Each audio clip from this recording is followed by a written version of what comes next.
आदाब दोस्तों, उम्मीद है आप सभी खैरियत से होंगे। दोस्तों, ईरान का वार टर्म की ललकार मिडिल ईस्ट में फिर भड़की जंग की रफ्तार। शहीद सुन्नी आलिम के नाम का ड्रोन ऑपरेशन नसटू ने मचा दिया नया तूफान। लेबनान में बदला मैदान, हिजबुल्लाह के सामने खड़ा हुआ नया इम्तिहान। अमेरिका का ग्लोबल अलर्ट, दुनिया भर में बड़ा खतरे का एहसास। दिल्ली में छात्रों की हुंकार, सड़क से संसद तक गूंजा इंसाफ का ऐलान। एक तरफ बारूद की बारिश, दूसरी तरफ सियासत की साजिश। दुनिया किस करवट बैठेगी, आइए जानते हैं इस वीडियो में। मैं हूं रियाज अहमद और आप देख रहे हैं हमारा खास शो बातें दुनिया की। वीडियो में आगे बढ़ने से पहले मैं आपको बताना चाहूंगा कि मेरे साथ 100 से ज्यादा सब्सक्राइबर हो चुके। जिन लोगों ने इस चैनल को सब्सक्राइब किया उनका बहुत बहुत शुक्रिया और मेरी दुआएं उन सभी लोगों के साथ। दोस्तों, मिडिल ईस्ट की जंग एक बार फिर ऐसे मोड़ पर पहुंच गई जहां हर नया हमला पिछले हमले से ज्यादा खतरनाक दिखाई दे रहा। ईरान ने एक बार फिर अमेरिका के खिलाफ बड़ा दावा करते हुए कहा है कि उसकी एयरोस्पेस फोर्स ने ऑपरेशन नसटू की नई लहर के तहत जॉर्डन और सीरिया की सरहद के करीब मौजूद रुकबान अमेरिकी फौजी कॉम्प्लेक्स पर जबरदस्त मिसाइल हमला किया है। ईरान का दावा है कि इस हमले में कई अमेरिकी फौजी मारे गए और ये हमला उन ठिकानों पर बढ़ते दबाव का हिस्सा है जहां अमेरिकी फौज इलाके में अपनी गतिविधियां चला रही है। IRGC का कहना है कि अमेरिकी हुकूमत और उसके फौजी अफसर असली जानी नुकसान दुनिया से छिपा रहे और मारे गए फौजियों की तादाद कम बताई जा रही है। अपने बयान में IRGC ने अमेरिका पर जंगी जुर्म के इल्जाम भी लगाए हैं और कहा है कि जो लोग एडवांस हथियारों से मासूम बच्चों का कत्ल करते हैं उन्हें किसी भी कौम की जुबान में हीरो नहीं कहा जा सकता। ईरान का दावा है कि दुनिया के आज़ादी पसंद लोग एक दिन ऐसे लोगों को इंसाफ के कटघरे में जरूर पहुंचाएंगे। दोस्तों, अगर ईरान का ये दावा सही साबित होता है तो इसका मतलब होगा कि जॉर्डन में मौजूद अमेरिकी अड्डों पर ईरानी दबाव लगातार बढ़ता जा रहा है और अमेरिका के लिए ये मोर्चा पहले से कहीं ज्यादा मुश्किल बनता जा रहा। दूसरी तरफ अमेरिका भी पीछे हटने के मूड में नहीं दिखाई दे रहा। अमेरिकी राष्ट्रपति डोनाल्ड ट्रंप ने ईरान को खुली चेतावनी देते हुए ऐलान किया है कि अगर किसी भी अमेरिकी फौजी की मौत होती है तो उसके जवाब में ईरान को कई गुना बड़ी कीमत चुकानी पड़ेगी। ट्रंप ने कहा है कि उन्होंने पेंटागन, अमेरिकी रक्षा मंत्री, ज्वाइंट चीफ्स ऑफ स्टाफ और तमाम फौजी कमांडरों को साफ हिदायत दे दी है कि हर अमेरिकी फौजी की मौत का जवाब पहले से कहीं ज्यादा ताकत और तबाहकुन कार्रवाई से दिया जाए। ट्रंप के इस बयान ने साफ कर दिया है कि अब हालात बेहद नाजुक दौर में पहुंच चुकी हैं। एक तरफ मिसाइलों और ड्रोन के हमले जारी हैं तो दूसरी तरफ पर्दे के पीछे बातचीत के रास्ते भी पूरी तरह बंद नहीं हुए। लेकिन जंग के मैदान में हर नया हमला किसी और बड़े टकराव की बुनियाद बनता दिखाई दे रहा है। अब सवाल सिर्फ इतना नहीं रह गया कि अगला हमला कहां होगा, बल्कि यह है कि अगला जवाब कितना बड़ा और कितना तबाहकुन होगा। दोस्तों, बात करते हैं उस खबर की जिसने इस जंग को सिर्फ फौजी टकराव नहीं बल्कि एक जज्बाती पैगाम में भी बदल दिया। ईरान ने अपने एक सुसाइड ड्रोन को एक शहीद सुन्नी आलिम के नाम से मंसूब करते हुए अमेरिकी फौजी अड्डों की तरफ रवाना कर दिया। इस कदम को ईरान ने महज एक फौजी कार्रवाई नहीं बल्कि अपने शहीदों को खराज अकीदत पेश करने का तरीका भी बताया है। ईरानी मीडिया के मुताबिक ये ड्रोन मौलाना मोहम्मद अनवर रेगी के नाम पर तैयार किया गया। मौलाना रेगी ईरान के सरहदी इलाकों के मशहूर सुन्नी आलिम और जुमे के इमाम थे। रिपोर्ट्स के मुताबिक हालिया हालात के दौरान नामालूम हथियारबंद लोगों ने उनका कत्ल कर दिया। इसके कुछ ही समय बाद ईरान ने उनके नाम वाला सुसाइड ड्रोन अमेरिकी ठिकानों की तरफ भेजकर यह पैगाम देने की कोशिश की कि उसके लिए शिया और सुन्नी का फर्क मायने नहीं रखता, बल्कि हर वो शख्स अहम है जो इस जंग का शिकार बना है। इसी के साथ IRGC ने ऑपरेशन नसटू की नई लहर की तस्वीरें और वीडियो भी जारी किए। ईरान का दावा है कि इस ऑपरेशन में अमेरिकी ठिकानों पर एक साथ बैलिस्टिक मिसाइल और क्रूज मिसाइलों और सुसाइड ड्रोन दागे गए हैं ताकि अमेरिकी एयर डिफेंस सिस्टम पर हर तरफ से एक साथ दबाव बनाया जा सके। IRGC के मुताबिक इस हमले में सॉलिड फ्यूल बैलिस्टिक मिसाइलों, लिक्विड फ्यूल बैलिस्टिक मिसाइलों, क्रूज मिसाइलों और सुसाइड ड्रोन का एक साथ इस्तेमाल किया गया।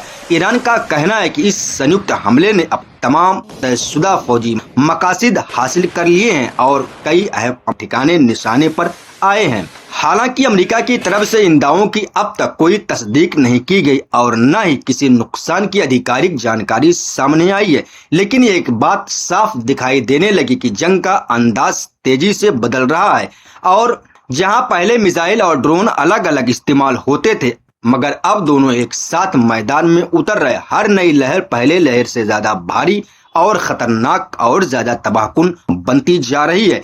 ऐसे में ये अंदाजा लगाया जा रहा है कि अगर यही सिलसिला जारी रहा तो आने वाले दिनों में ये टकराव और भी बड़े पैमाने पर फैल सकता है। दोस्तों, अब रुख करते हैं उस खबर की जिसने पूरी दुनिया में एक नई बेचैनी पैदा कर दी। अमेरिका ने अपने तमाम नागरिकों के लिए एक बार फिर ग्लोबल ट्रेवल अलर्ट जारी कर दिया है। वाशिंगटन का कहना है कि मिडिल ईस्ट में हालात तेजी से बदल रहे और इस पूरे इलाके में मौजूद अमेरिकी नागरिक हर वक्त चौकन्ने हैं। अमेरिकी स्टेट डिपार्टमेंट ने अपनी एडवाइजरी में कहा है कि मिडिल ईस्ट में रहने वाले या वहां सफर करने वाले अमेरिकी नागरिक किसी भी इमरजेंसी के लिए तैयार रहें। फ्लाइट्स रद्द हो सकती हैं, सफर में बड़ी रुकावटें आ सकती हैं और सिक्योरिटी हालात किसी भी वक्त बदल सकते हैं। इसलिए गैर जरूरी यात्राओं पर दोबारा गौर किया जाए और हालात पूरी तरह सामान्य होने तक एहतियात बरती जाए। अमेरिका ने यह भी दावा किया कि ईरान और उसके हिमायती ग्रुप्स दुनिया के किसी भी हिस्से में अमेरिकी हितों या नागरिकों को निशाना बना सकते हैं। यही वजह है कि वाशिंगटन ने पहले लोगों को पूरी दुनिया में सतर्क रहने की सलाह दी है। दिलचस्प बात यह है कि ये कोई पहला अलर्ट नहीं, इससे पहले भी अमेरिका अपने नागरिकों को ऐसी चेतावनी दे चुका है, लेकिन दोबारा उसी तरह का अलर्ट जारी होना इस बात का इशारा माना जा रहा कि अमेरिकी हुकूमत को हालात और ज्यादा बिगड़ने का अंदेशा है। अब जंग सिर्फ मिसाइलों और ड्रोन तक सीमित नहीं रही, बल्कि सरकारी चेतावनियां भी ये बता रहे हैं कि आने वाले दिन पहले से कहीं ज्यादा नाजुक साबित हो सकते हैं।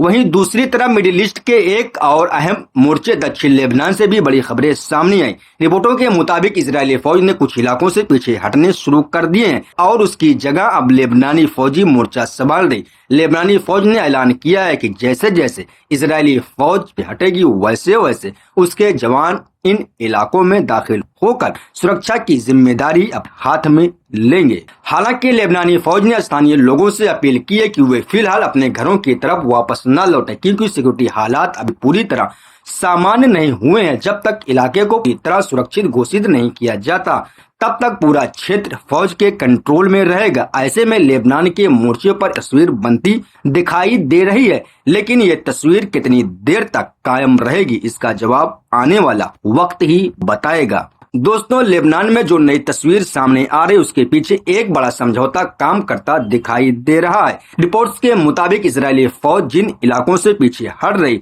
वहां अब लेबनानी फौज अपनी तैनाती बढ़ा रही। इस पूरे इंतजाम का मकसद ये बताया जा रहा है कि सरहदी इलाकों में सुरक्षा की जिम्मेदारी धीरे धीरे लेबनान की सरकारी फौज हाथों में ले ले। लेकिन फौज का कहना है कि जैसे जैसे इलाके उसके कंट्रोल में आते जाएंगे वैसे वैसे वहां सुरक्षा व्यवस्था को मजबूत किया जाएगा। इसी वजह से आम लोगों से फिलहाल सब्र करने और फौज की हिदायतों का पालन करने की अपील की गई है, ताकि किसी भी तरह की नई झड़प या हादसे से बचा जा सके। रिपोर्ट्स के मुताबिक ये सिर्फ फौज की तैनाती का मामला नहीं, इसी समझौते के तहत आगे चलकर हिजबुल्लाह के हथियारों का मसला भी लेबनानी फौज की जिम्मेदारी बन सकता है। यानी आने वाले दिनों में सबसे बड़ा इम्तिहान यही होगा कि क्या लेबनानी फौज हिजबुल्लाह जैसे ताकतवर संगठन से हथियार हासिल कर पाएगी, या फिर ये मामला एक नए टकराव की वजह बनेगा। उधर कुछ स्थानीय लोगों ने इस पूरे प्लान पर सवाल भी उठाए। उनका कहना है कि जिन इलाकों को इस योजना में शामिल किया गया उनमें से कुछ पर इजरायली फौज का कब्जा था ही नहीं, ऐसे में उन्हें समझौते का हिस्सा क्यों बनाया गया, ये अब भी एक बड़ा सवाल बना हुआ है। ऐसे में ये कहना जल्दबाजी होगी कि लेबनान में अमन लौट आए। हकीकत ये कि ये सिर्फ जंग का तरीका बदल रहा। गोलियों और मिसाइलों की जगह अब समझौते, फौजी तैनाती और सियासी फैसले मैदान में उतर चुके हैं। लेकिन ये देखना अभी बाकी है कि ये रास्ता अस्थायी अमन तक पहुंचता है या फिर किसी नई जंग की शुरुआत बनता है। दोस्तों, आखिर में बात करते हैं भारत की, जहां इस वक्त सियासत का पारा भी लगातार चढ़ता दिखाई दे रहा है।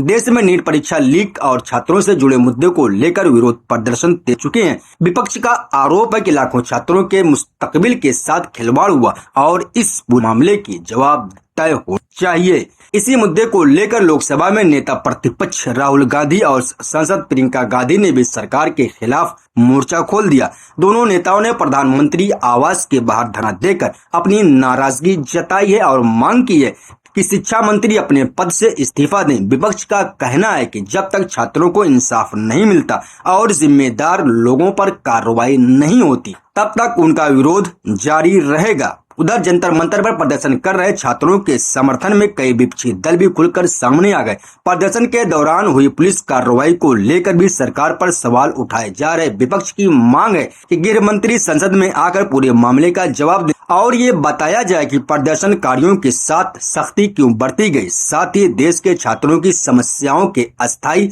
समाधान के लिए साफ नीति बनाई जाए। अब देखने वाली बात ये होगी कि सरकार इन मांगों पर क्या रुख अपनाती है। फिलहाल इतना साफ है कि छात्रों का मुद्दा सड़क से लेकर संसद चुका है। आने वाले दिनों में यही मामला भारतीय सियासत का सबसे बड़ा मुद्दा बन सकता है। अगर ये विरोध और तेज हुआ तो इसका असर सिर्फ शिक्षा व्यवस्था तक सीमित नहीं रहेगा, बल्कि देश की राजनीति पर भी गहरा प्रभाव डाल सकता है। दोस्तों, मिडिल ईस्ट में मिसाइलों की गूंज हो या भारत में सियासी हलचल, हालात लगातार बदल रहे हैं और हर आने वाली घटना किसी बड़ी तस्वीर का नक्शा खींच रही है। अभी के लिए बस इतना ही। मिलते हैं अगली वीडियो में। तब अपना ख्याल रखिएगा, खुश रहिएगा। अल्लाह हाफिज।